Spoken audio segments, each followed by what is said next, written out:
கொஞ்சம் உலக வரலாறு படிங்க, உங்களுக்கு புரியும். இந்த சம்ஸ்கிருதத்தை அழிப்பதற்கான முயற்சிகளை யார் செய்கிறார்கள், ஏன் செய்கிறார்கள்னா என்னுடைய பக்தர்கள், என்னுடைய சீடர்கள் எல்லோருக்கும் நான் வைக்கின்ற வேண்டுகோள், கைலாசவாசிகளுக்கு, குருவாக் கைலாயத்தின் குடிமக்களுக்கு இது கட்டளை. கொஞ்சம் அடிப்படை சம்ஸ்கிருதம் படிச்சிடணும், தெரிஞ்சுக்கணும். சம்ஸ்கிருத பாரதின்னு தமிழ்நாடு முழுக்க ஒரு அருமையான இயக்கம், வகுப்புகள் எடுக்கிறாங்க. 10 நாள்ல உங்களுக்கு பேசுற அடிப்படை சம்ஸ்கிருதம் கத்து கொடுத்துறாங்க. 10 நாள் நல்லா கத்துக்கலாம். கத்துக்கிட்டீங்கன்னா நம்முடைய கலாச்சாரத்தின் அளவு அடிப்படை புரிஞ்சிருங்க.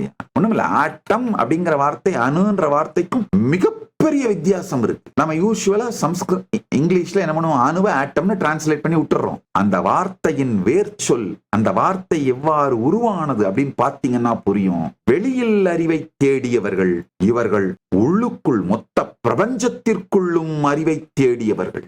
அவங்க வெறும் பூமண்டலத்திலே கண்ணால் காணக்கூடிய புலன்களாலே தெரியக்கூடிய பொருட்களிலே அறிவை தேடியவர்கள்.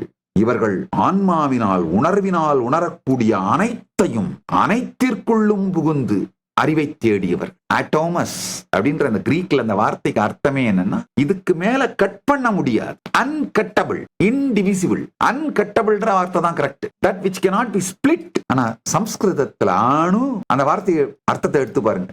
எங்கு புத்தி மனத்தின் ஆராய்ச்சி முடிவு பெறுகின்றதோ அங்கு அது திருக்குறளை தமிழ் அனுபவிக்கும். இங்கிலீஷ்ல படிச்சா அது வாழ்க்கைக்கான பெரும் மருந்து, தமிழ்ல அனுபவிச்சாதான் அது வாழ்க்கைக்கான பெரும் விருந்து.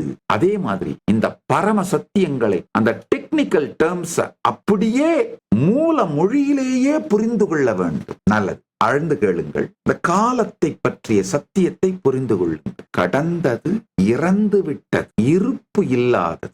உங்களை சுற்றி இருந்த சமூகம் மொத்தமாக உங்கள் மீது செய்த அவர்கள் உணர்ச்சியோட மாஸ்டர்பேஷன், அவங்களுடைய உணர்ச்சி உணர்வு இதை எல்லாத்தையும் உங்க மேல மாஸ்டர்பேட் பண்ணி விட்டுருக்காங்க. கழிந்திருக்கின்றார்கள். உங்களை டஸ்ட்பின் மாதிரி யூஸ் பண்ணியிருக்காங்க, கழிப்பிடம் மாதிரி யூஸ் பண்ணியிருக்காங்க. ஆனா அதை தலையில தூக்கிட்டு சுமக்கிறது உங்க தப்பு. கடந்தது, இறந்தது.